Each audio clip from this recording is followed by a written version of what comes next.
Tonight, the Kenya Film Classification Board has banned adverts containing or featuring sexual innuendos, adverts with pornographic and homosexual material, as well as adverts on alcohol, on betting, on gambling, and others. Tonight, we focus on their mandate and what exactly has led to this ban. With us in studio is Ezekiel Mutua, who is the man at the helm of that board. A board that is not new to controversy in the past, banning other films that saw more people go out to seek to find out just why they were being banned. So, is it a matter of burning but that having a reverse effect? And what exactly is the role of other stakeholders? And what about the terms, and in terms of the Constitution, the rights, the Bill of Rights, and what people as can do in their own will, and those who question that the KFCB is dictating what they should do as opposed to simply advising. Welcome to the show tonight, The Last Word. My name is Sophia Wanuna. Let's have a look at now a report that was compiled for us earlier by our Timothy Otieno that puts into perspective this particular matter and as far as the pronouncements that were made today by the Kenya Film Classification Board.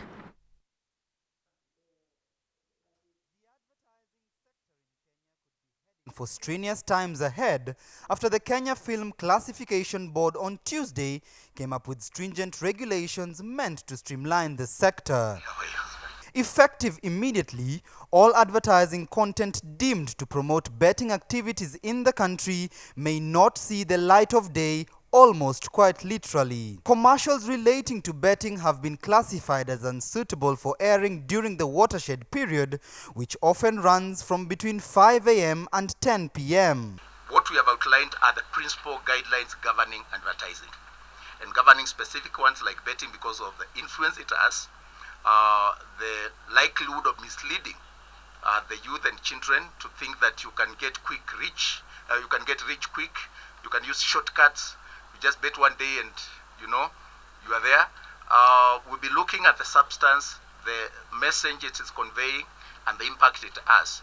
The Kenya Film Classification Board will not tolerate any commercials containing statements that offend the sensibilities of any racial or religious group. The board also seeks to regulate advertisements that promote, justify, or glamorize such lifestyles and behaviors as homosexuality, promiscuity, juvenile delinquency, and drug abuse. Debates, talk shows, dialogue, or even visuals suggestive of sex shall not be broadcast on radio or TV. All commercial announcements for condoms or other contraceptive products will also not be aired between 5 a.m. and 10 p.m., with the ban extended to advertisements that feature semi-nude or nude men and women, as according to the board, these may undermine the importance of family values. These guidelines take into account the fact that children's ability to distinguish between fact and fantasy will vary according to their age, and that children in general tend to be imitative by nature. The content regulator seemingly laying down the law, having recently required Coca-Cola to edit out a scene in a TV advert meant for Kenyan audiences after the board deemed it inappropriate for the Kenyan market.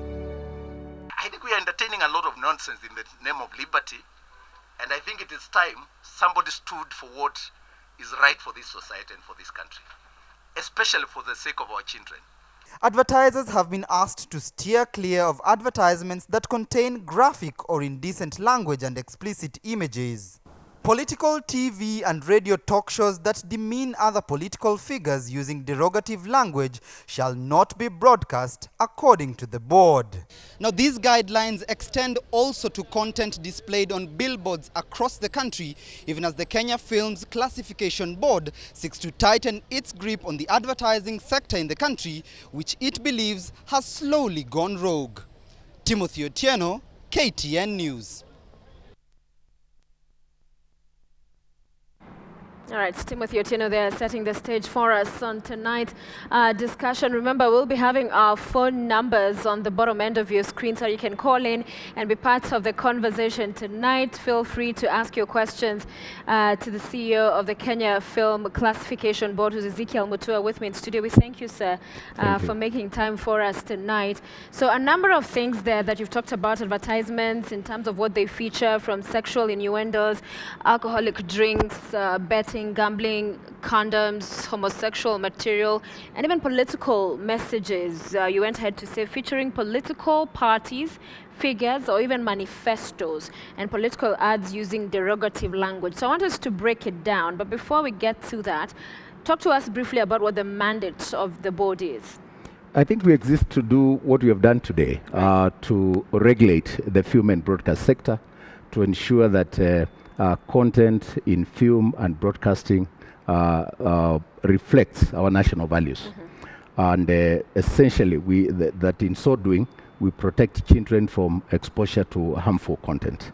The critical focus is actually on protecting children, but we exist also to promote and regulate relations between people in the way they are depicted in film and broadcast material. Okay. So basically, we regulate the sector.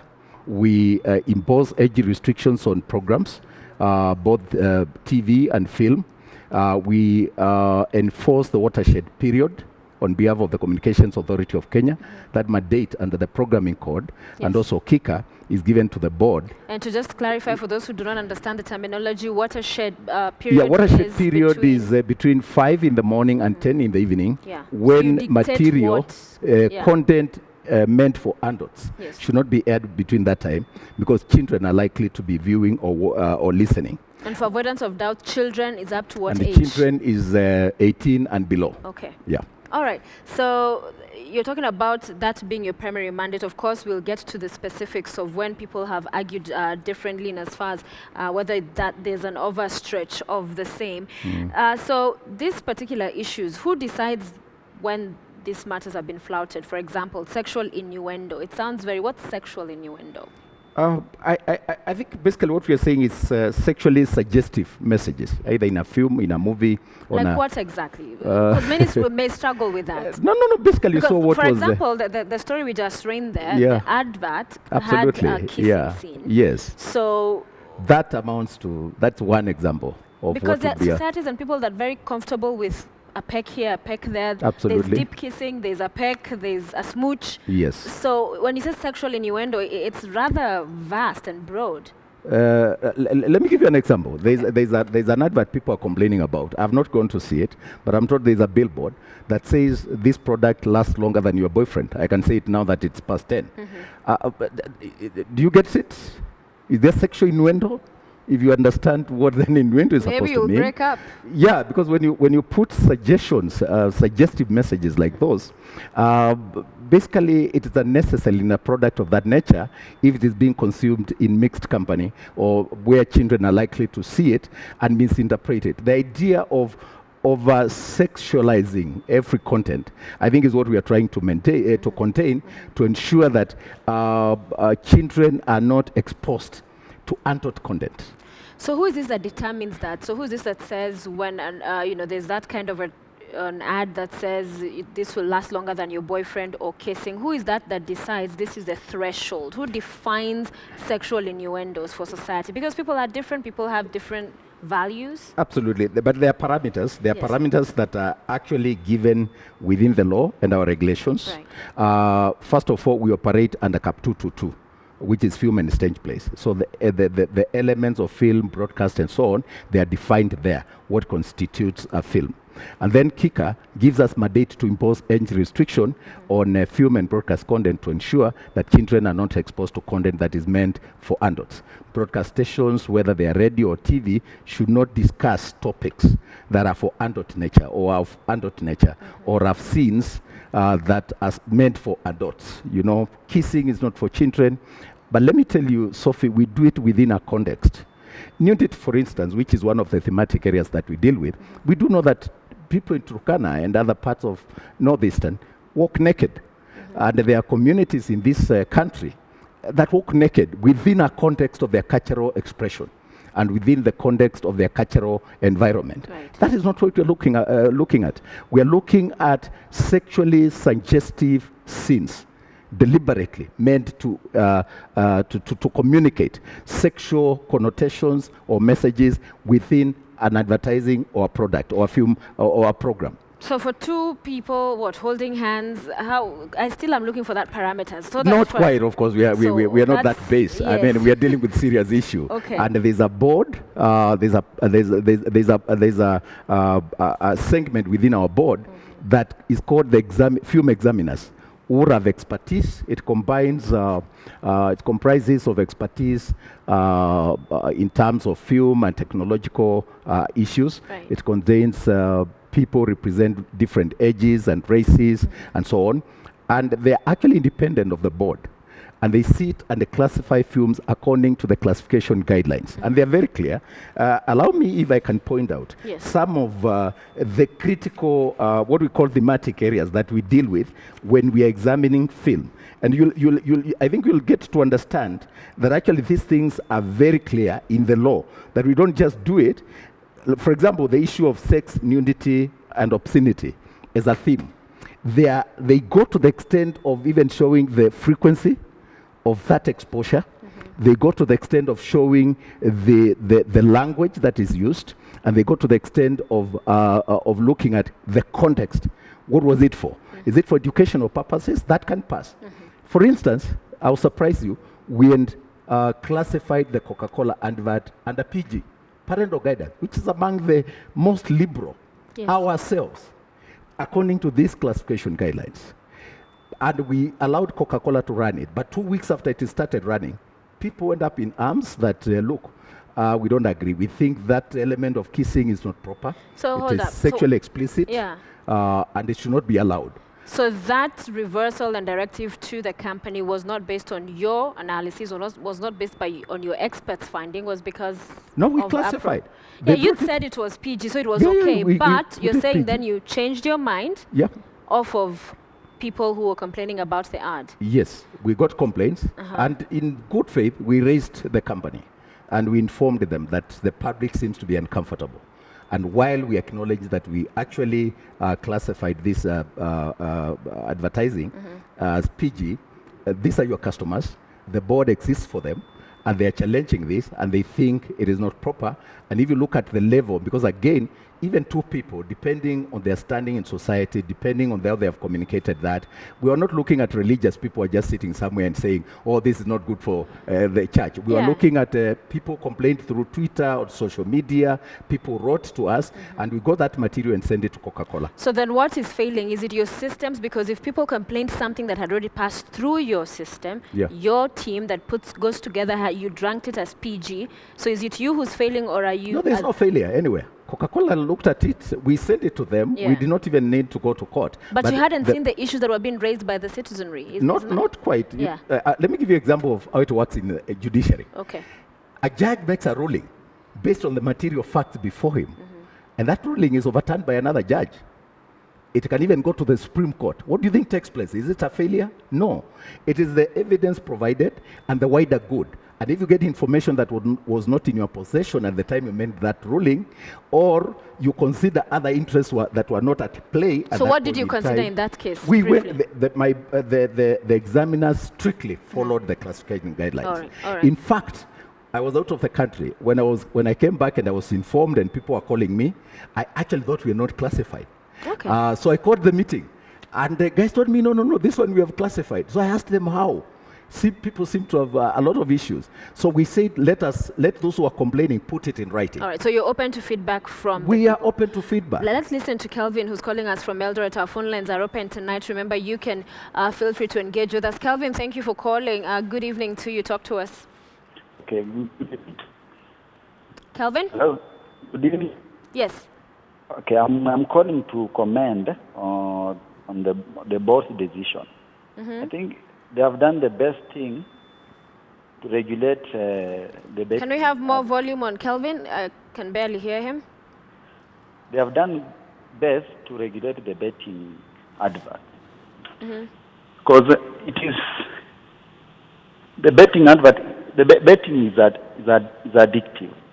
You see? So Sorry? I think betting and the gambling, it's addictive. So I think it should in fact ban more on the betting exercises that is going Alright. in Kenya. The way they do to the alcohol. In fact, the sites should be opened at in the afternoon, like what they do to the bars and the alcoholic joint. All right, Calvin, thank you so much for calling us. We have Cosmas as well on the line. Cosmas, good evening. Thank you for calling. Cosmas? Hello? All right, we appear to have lost Cosmas. Yes, Cosmas. Hello. We have you? Hello. Yes, I can hear you, Cosmas. Go ahead. Hello. Hello? Hello. Yes, Cosmas, we can hear you.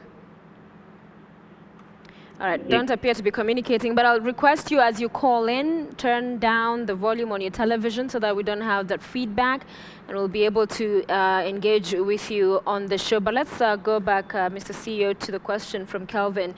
And he brought about the other the betting and the gambling as well. What informed that? Yeah, kindly allow me before we move from the advertising, for me to indicate that even when we classify an advert and we get other facts, or we get complaints, the board reserves the right to recall the advert for reclassification. Okay. Now, most of the times when we do that, you run the risk of that advert going out of the watershed.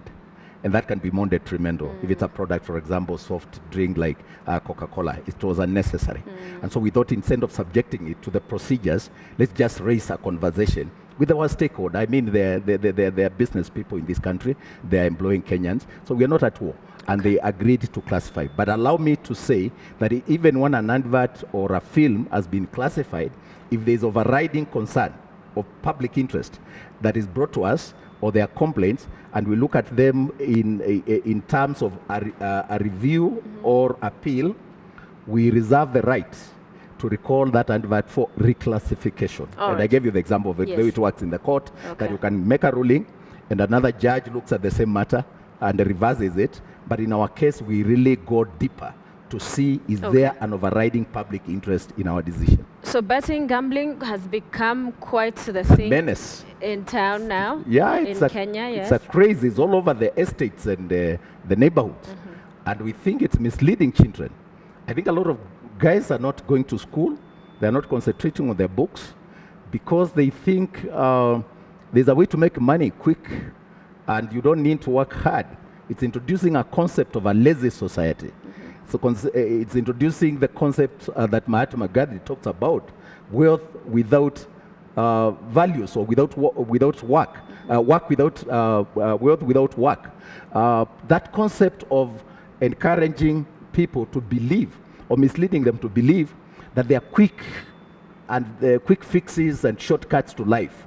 That by betting and putting little money, you can make millions and become rich tomorrow. I think that should be reserved for adults who can make those decisions.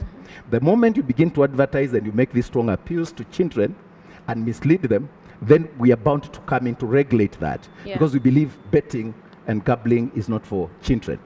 Products or adverts that are targeting products meant for adults will be classified out of the watershed in principle, unless there is an overriding public message or public announcement, health or safety or educational purpose. For example, the material done by Kenya Institute of Curriculum Development, for instance, they can use condom, even nudity, for purposes of education, and that would be classified. That would be considered within the watershed for educational purposes. But if you're advertising, for example, condom, not for the purposes of preventive